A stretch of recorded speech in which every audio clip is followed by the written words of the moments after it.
Hi, if you feel that pursuing an academic career might not be the right choice for you, stay with me.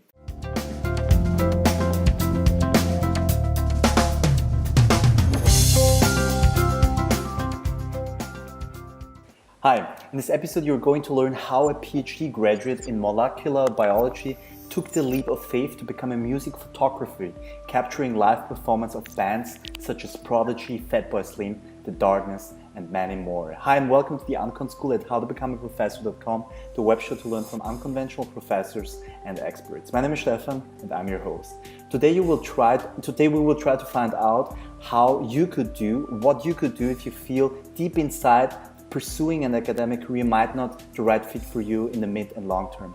For this special interview, I've invited my friend Matthias Hombauer. Matthias has a PhD in molecular biology, but has quickly realized that he wanted to combine his two passions, music and photography instead. Currently, he's based in Vienna, Austria, and works for national and international music magazines, as well as record labels and bands, in order to capture the amazing moments during a stage performance and portraits of artists. He's going to share with us why academia wasn't the right fit for him personally and how he has become a self-taught professional music photographer without any formal training.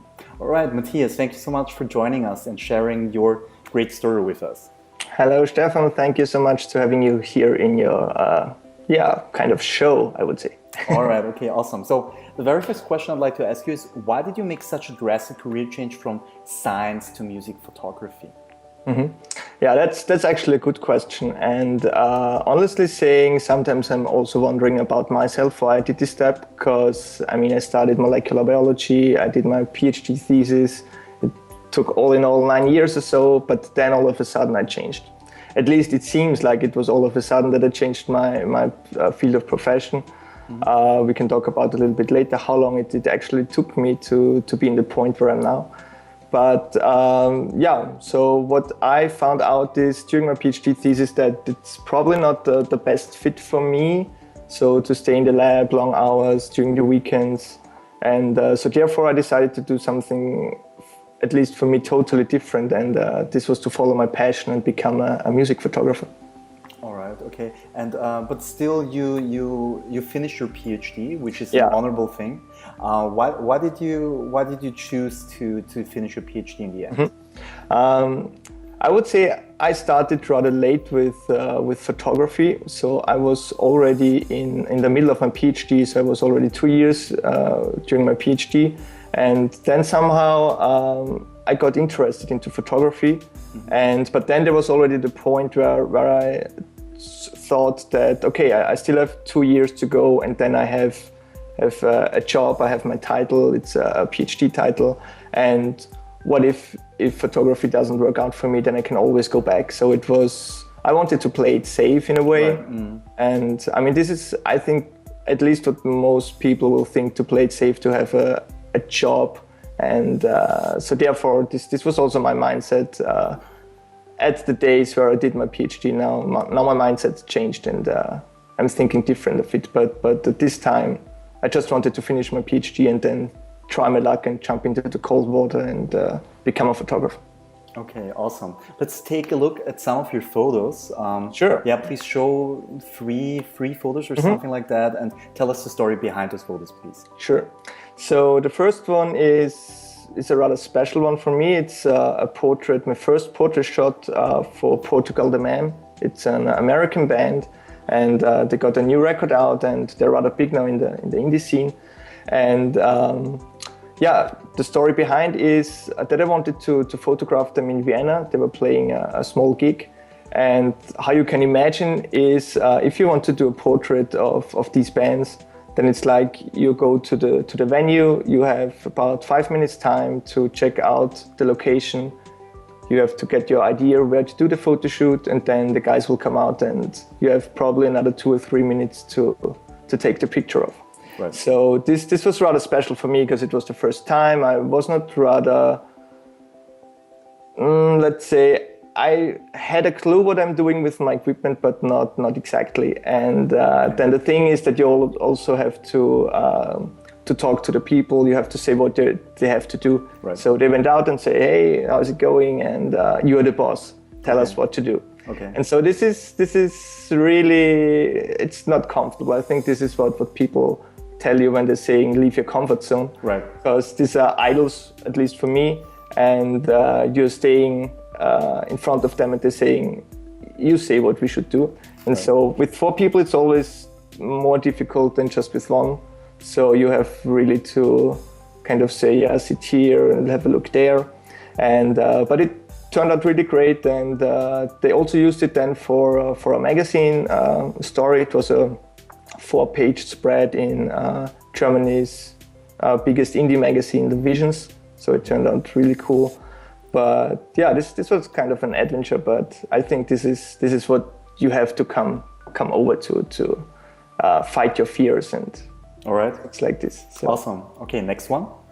The next one is a concert shot of a band called Fink. It's a British indie band, and actually they took the picture then for their new live album. So it was inside in the booklet, and what you can see here is where I'm standing is the so-called photo pit. That's the dedicated space between the end of the stage and the beginning of the fence, where the fans are standing, and also the security guys are in there. And as a concert photographer, you have 3 songs to take your pictures without flash. So I would say it's more or less 10 minutes time to do your work.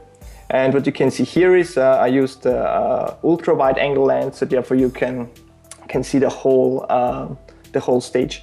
Mm-hmm. And yeah, so I took the picture for a magazine, and then the management called me from England and asked if they can use it for the CD, or for the album. Okay. So awesome. That's good. Yeah. Awesome. And what about the third one? The third one is it's a special one for me because it's the Prodigy. So I'm a big fan of them since, I don't know, 15 years or so. And it happened to take pictures from them. I think it was 3 months ago at a concert, or at a festival actually. And this is another portrait. And with these big bands, it's always, they don't have really much time to do the things. And in this case, I was waiting 6 hours for them to arrive, because they arrived 1 hour before they started the concert.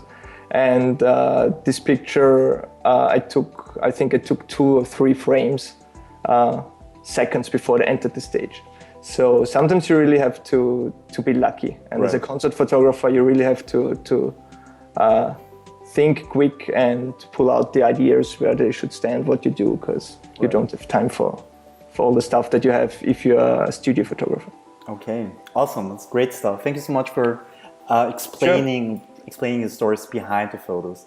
Sure. So I mentioned in the intro that you do not have any formal training as a photographer. So obviously in your case it's not really necessary. Or when you're looking back, do you wish that you had a formal training in photography, or that you studied photography maybe at art school, or do you think it's totally possible to learn everything by yourself? Okay. That's also a good question. So, I mean, for me, it worked in several ways that I'm a self-taught like photographer or musician, because I also started to play the guitar, and I learned it by myself and with the help of friends, and then I had my own death metal band and so on. Mm-hmm. And so I thought probably I can also do this with photography, and luckily it worked out. So I think especially in the creative field, if you're a designer or if you're a graphic designer, photographer, I know a lot of people who have different backgrounds and then decided, okay, we really like what we're doing, or this is my passion and I want to follow up with this. So I think if you're really passionate about a thing or a profession, and you really work hard, you don't really need to study it. I mean, it really depends, because as I'm a molecular biologist, I couldn't have done my PhD without studying molecular biology. Right. So this is different. But I think in the creative field, it's more easy to get into it. And yeah, I think it's, if you work hard and you're ambitious. And anyhow, I mean, there are a lot of books out, there are a lot of workshops in the internet. Right. So. Okay, Awesome. I mean, in retrospect, would you start being a scientist again, or would you start becoming a photographer sooner, right away? For me, as I started out to study molecular biology, this was the only choice, I would say, because I wasn't into photography yet. So I didn't even know that I want to become a photographer. Right. So to answer this question, I would probably do the same thing that I did to start the things that I really want to do or what I loved. So I really liked my studies of molecular biology, and also I liked my diploma thesis, but it just happened that my PhD thesis, the project turned out not that good, and I got frustrated and things like this. And then I realized, okay, this is not the job I want to do. But sure, I mean, if I would have known this and I would have started 10 years ago with my photography, I mean, probably I would be in another level now. Right. But since I didn't know this, I think it was the right choice. And anyhow, I have the credo to live in the moment. So I like photography now and not 10 years ago. So. Okay, awesome. All right, so Matthias, thank you so much. In addition to being a music photographer of world-class bands, you also have a second project going on. Could you tell us more about that, please? Mm-hmm. So I have a lot of projects going on actually, but one important project for me, it's called Analog Docs. Okay. And this refers to analog because I'm using analog cameras, all medium format analog cameras. And I'm doing this in a team with a partner of mine who is also a medical doctor. Mm-hmm. And he was a medical doctor for 10 years, and then he decided also to become a wedding photographer, actually. So we have kind of the same track, more or less. And so we are doing this project, and what we want to do is it's a little bit a different approach to the concert photography, because concert photography or music photography, I'm doing this with a digital camera. Right. Because it's rather hard for a concert photographer to do his analog, because the reason is you never know what happens on stage. So there is poor lighting. You never know what the artist is doing in the next second. So you're taking a lot of pictures. So normally I'm taking 200 to 300 pictures, and then one turns out really great, 10 turns out okay. So it's kind of 10 pictures out of 300. But with the other project, the Analog Dogs, it's more fashion photography, and there I have the total control, so I can pose the model, I can know the lighting situation and so on. And the important thing for me is there that this analog photography with this old camera, it's really a craft, I have to say, because you need a light meter, you have to measure the light, you have to set up everything manually. So it's totally different. It slows you down, and it's a totally different workflow for me. And I'm really into this too. But let's see how it works out.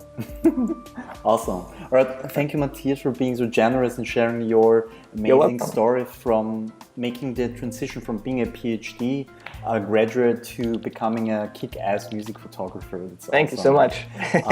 If you guys want to know more about Matthias and his rock band adventures and other projects as well, please check out his website, matthiashombauer.com. I'm going to put the links into the show notes, and analogdocs.com. If you like this episode and would like to watch and listen to more inspiring stories from unconventional academics, please subscribe to our YouTube channel or visit us at howtobecomeaprofessor.com. Thank you so much for watching. Bye.